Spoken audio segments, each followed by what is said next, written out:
umagang-umaga, cellphone agad hawak mo? Tignan mo ito napanood ko. Huwag mag-cellphone agad pagkagising mo sa umaga kasi pinapataas mo lang ang stress levels mo.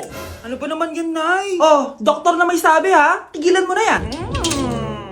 Maniniwala pala tayo sa doktor. Sige.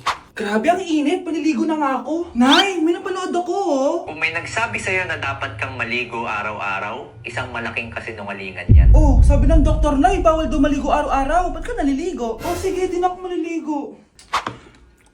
Kung akala mong healthy ang mga prutas, pakinggan mo tong sasabihin ko. Oh, Nay, nagsalita na yung doktor ha. Huwag ka na kumagat dyan. Pati ba naman prutas? Ay, magmamatcha na lang ako. Kung akala mong healthy ang mga matcha, pakinggan mo tong sasabihin ko. Hala, sabi ng doktor, hindi daw healthy yung matcha, Nay. Huwag mo na inumin yan, ha? Pati matcha bawal. Sinisira mo ang utak mo sa paggamit ng mga betchin.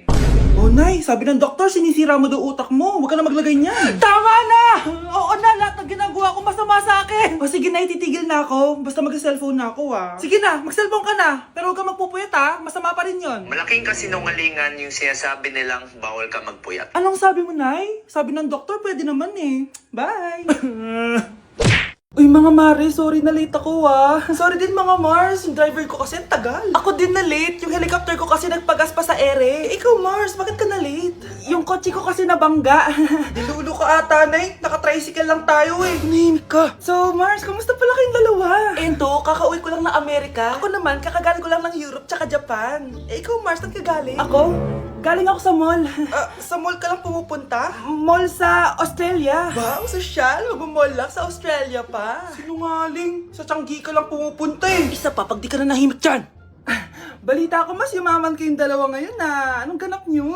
Hindi naman. Kakabili ko lang ng 2 bahay tsaka ng 3 bagong sasakyan. Ako naman, nagko-collect ako ng mga designer bags, designer shoes, basta designer. Eh, ikaw Mars. Nagko-collect ako ng ginto. O, bracelet tsaka sing-sing. Ginto? Nagko-collect ka ng sama ng loob ka mo. Punyeta ka, wag mong hintayin sa mamaloob ko sa'yo. Buti pa mag-order na tayo mga Mars. Excuse me, can I have the fettuccine Alfredo? Yung sa akin steak with white caviar. Samahan mo na rin ng wine. Ano bang basa dito? Sige, spaghetti na lang. Steak yung sa akin, Nay, ha? Gusto daw ng steak ng anak mo, Mare. Hati na lang kami ng anak ko. Sige, spaghetti na lang daw. A few moments later. Sino pong magbabayad ng bill? Kuya waiter, ikaw na lang mamili kung sino magbabayad sa aming 3. Mayaman naman kami lahat. Si Ma'am po. Ako? Ikaw magbabayad, Nay. Congrats, Mars. Magbayad ka na. Wait lang. CR lang ako, sige, Mars. Babalik pa ba yun? Alis na ako. Bahala kayo dyan. Nay, tingnan mo tong balita. Oh, ano yan, anak? Nanalo tayo ng loto, Nay. Mayaman na tayo. Oo, Nay. Teka lang, ipapost ko to. Nanalo kami ng loto. Mag-ready na ako, anak. Madami-dami ata tayong bibilangan ng pera. A few moments later. Anak, tara na! Kunin natin yung pera! Hello. Nakita ko yung post mo. Nanalo pala kayo ng loto, oo. Ba't pala andito ka? Di ba crush mo ako? Liligawan sana kita. Che! Di ba nireject mo ako dati? Peperahan mo lang ako eh. Hoy, lalaki ka! Alam ko na balak mo. Porket nanalo kami ng loto, jujuwain mo na tong anak ko? Hindi ko naman po peperahin yung anak nyo. Ay, oo, Mare. Hindi naman peperahan ng anak ko yung anak mo. Oh, ba't nandito ka? Makikipag-close sana ako sa'yo kasi magiging bilang ka na ng anak ko. Ay, tiilan nyo kami. Peperahan nyo lang kami. Lumayas kayo dito. Nabasa niyo na ba yung balita? Mali daw yung lumabas sa loto. Kayo yung panalo. Kami yung nanalo. Mayaman na tayo! Hindi kami yung panalo. Nay, magiging mahirap na tayo ulit. Paano ba yan? Kami pala yung panalo. Lalayas na kami, ha? Sandali lang, Mare. Pag-usapan natin yung kasal ng anak natin. Oo. Ilang anak ba gusto mo? Walang ikakasal. Peperahan nyo lang kami. Mare, hindi naman sa ganun. Ngayong kami naman nanalo, gusto mo ikasal kami? Ang pangat kaya ng anak mo. May balita na naman. Sila daw ulit yung panalo. Ano? Hindi kami panalo! Mali na naman. Kayo pala yung panalo. Mayaman na tayo ulit, anak! Oh, paano ba yan? Mayaman na kami ulit. Tara, ikasal na tayo. Magutom kayo. Layas! Bye! Nay, alis lang ako, sige, anak. Iniwan niya phone niya. Ano kayang pinag-uusapan nila dito? Mga walang iya kayo. Humanda kayo sa akin. A few moments later. Bakit niyo po kami pinatawag, Nay? Kung hindi ko makikita yung phone ni Kyle, hindi ko malalaman yung pinagsasabi niya sa akin.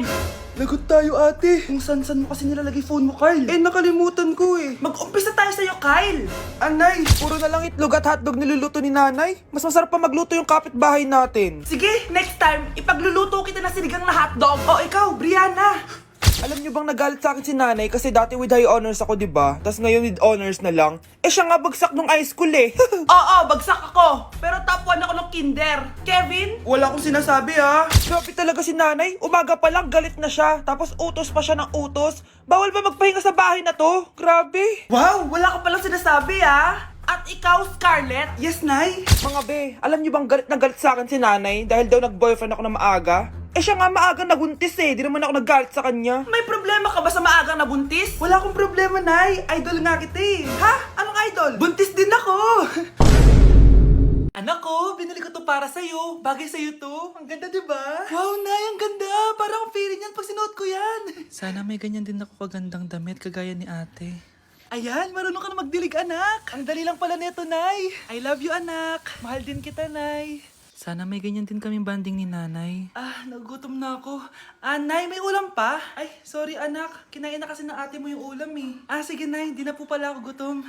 Sana pinagtitira din ako ni nanay ng ulam. Alam mo, Bes, favorite talaga ng nanay ko yung ate ko. Feel ko tuloy, ampun lang ako. Bes, what if hanapin mo yung birth certificate mo? Malay mo ampun ka lang talaga. Asan yung birth certificate ko? Kay ate to ah. May stage 4 cancer si ate. Oo anak, may cancer ang ate mo. Anay! Kaya palagi nasa ate mo yung attention ko kasi ine-enjoy ko lang lahat ng oras na nabubuhay pa siya. Nay, sorry kung nagduda ako kung anak mo ba talaga ako. Ngayon, alam mo na anak. Ano, Nay? May cancer ako? Kailan niyo balak sabihin sa akin to, ha? Anak! Kaya di ko sinasabi sa iyo kasi baka di mo kayanin. May cancer ako. Anak! Ate! Sige, 50 pa. Malapit na. Sige na. Last step na to. Ay, grabe. Ano ba? At least bumaba yung timbang niya, di ba? Napunta nga lang sa first floor. Ay, perfect! Masabog siya! Masabog. Sabi na Versace! Love you, thank you so much. Happy Valentine's Day, everyone! So, kakatapos ko lang mag-aral ngayon. And ayun guys, susurpresahan natin si Honey Bunch. Ayun guys, binilan ko siya ng cake. Tapos ito special gift to. Tapos ito flowers. Tapos sa likod nitong car, ayun may balon doon. May mga balloons doon sa likod. Tapos doon ko gagawin yung surprise ko mamaya. And hinihintay ko siya ngayon. Ang tagal-tagal niya pumunta dito. And also guys, later magdi-date kami. Magdi-dinner kami somewhere around BGC. And ayun guys, kayo, kamusta naman yung Valentine's Day niyo? Special tong Valentine's sa akin kasi last year ang dami naming na-achieve. And then 3 years na kaming magjowa ni Honey Bunch. So kaka 3 years lang namin noong January 12. So marami na kaming achievements and this is just a celebration of that. And more celebrations to come. So susulatan ko rin pala siya ng letter. Ayan, para sweet tayo. Ayan, para ma-feel niya talaga na mahal ko siya. Ayan. Wala pala akong papel guys. Envelope lang to, tapos dito na lang ako sa likod magsusulat. Pwede naman yun, di ba? Hindi talaga ako ma-letter na tao, pero today is a special day. Kaya bibigyan natin si Honey Bunch ng letter. Sana na-touch ka. So tapos na ako. 1, 2, 3. Siya lang pwedeng magbasa neto. Guys, may problema ako kasi ang hangin dito. Pag binuksan ko tong likod ng kotse ko, lilipad lahat ng balon sa daan. So di ko alam kung paano mangyayari niyan mamaya. Guys, nandito na siya. Happy Valentine's Day! Uy, ang ganda nito! Happy Go Valentine's outside. Day! Thank you so much. Sunflower. Let's go outside. Come here, baby. I have another gift for you. Ay, shit. Ay, perfect! Masabog siya! Masabog siya! Huwag mo na bubuksan mamaya na yan. Ito yung snack mo. Ito yung snack mo mamaya. Happy Valentine's. Let's take a pic.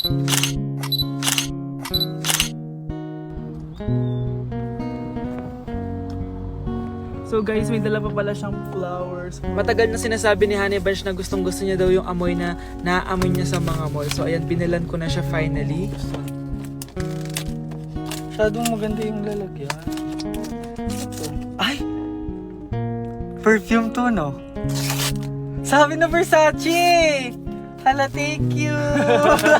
Di ba gusto mo yan? Oo! Perfume ka na! Pakita Bawal ko humingi sa Pakita mo. Hindi ko pwedeng humingi sa akin. Love you, thank you so much. Super pasabog siya. This year siya pasabog. Last year wala siyang pasabog. Pero okay lang. May pasabog siya this year. I love Let's eat you. na ba muna here? Go lang. A letter for you. Pero, Babasahin natin siya para mag-recharge sa sarili. no! Basta ikaw lang for your eyes only. Ano lang, simple message lang for you. So after nun, ayan, kumain na kami dahil nagutom na kami dalawa. Kumain kami sa Japanese restaurant kasi nag-crave daw siya ng Japanese food. So dependent pala dito pag mag-order, guys. Nagpabili nga pala siya ng California Maki tsaka yung chicken. Hindi ko alam kung anong tawag dun. Ayan, so sana nag-enjoy ka naman, Honey Bunch, and I love you so much. More achievements to come and sana di pa tayo mamatay, no? So ayun lang naman, guys. Thank you for watching this video. Bye! Anak, maging mabait ka palagi sa mga tao, ha? Mahirap kalaban ng karma, anak. Naniniwala ka sa karma, Nay? Di naman totoo yun. Totoo yun, Scarlett. Kaya maging mabait ka, ha? Sige na, Nay. Pasok na ako sa school, ha? A few moments later. Ano ba yan? Ang init naman. Balimos, baka may barya ka dyan, Iha. Tumabi ka nga dyan. Malilate na ako. Kahit 5 piso lang, Iha. Wala! Tsaka huwag ka lumapit sa akin. Baka mahawak sa kapangitan mo. Nay, nakauwi na ako. Oo, anak. Anyari dyan sa mukha mo? Ganda ko, di ba? Ano nangyari? Hindi pwede to. Ano nangyari sa mukha ko? Ano ba kasi ginawa mo? Wala. Yung totoo, naging mabait ka ba? Kahit 5 piso lang, Iha. Wala! Tsaka huwag ka lumapit sa akin. Baka mahawak sa kapangitan mo. Anak! Saan pupunta yun? Nasaan na yung pangit na yun? Manda ka sa akin. Hoy! Ano ginawa mo sa akin, ha? Hinawaan mo ako ng kapangitan mo! Hindi ka pa rin natuto, Scarlett, no? Ha?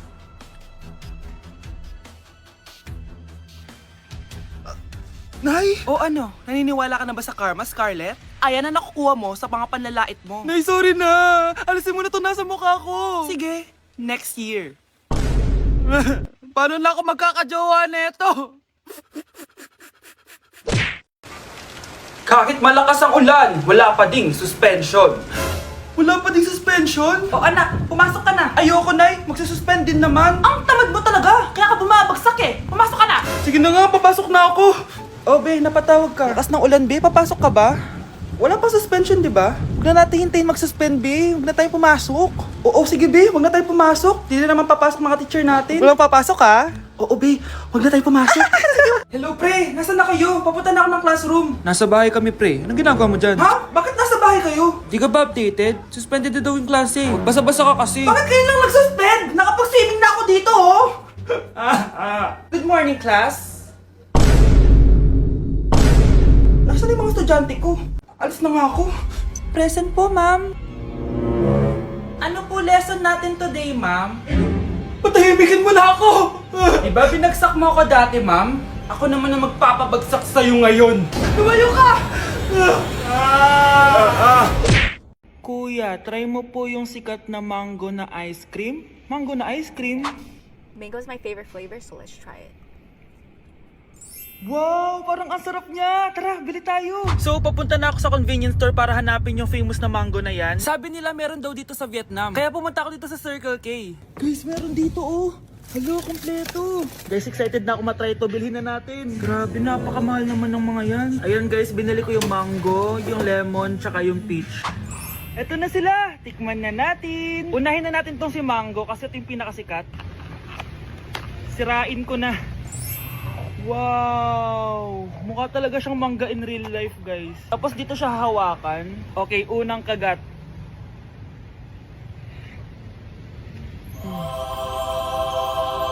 Ang sarap na! Lasa talaga siyang mangga, promise, na may konting gatas. Medyo maasim din siya na onte. 10 out of 10 to sa akin, guys. Okay, next naman itong peach. Mukha siyang puwet ng bata, oh. Okay, kagatin na natin. Ang nostalgic ng lasa niya.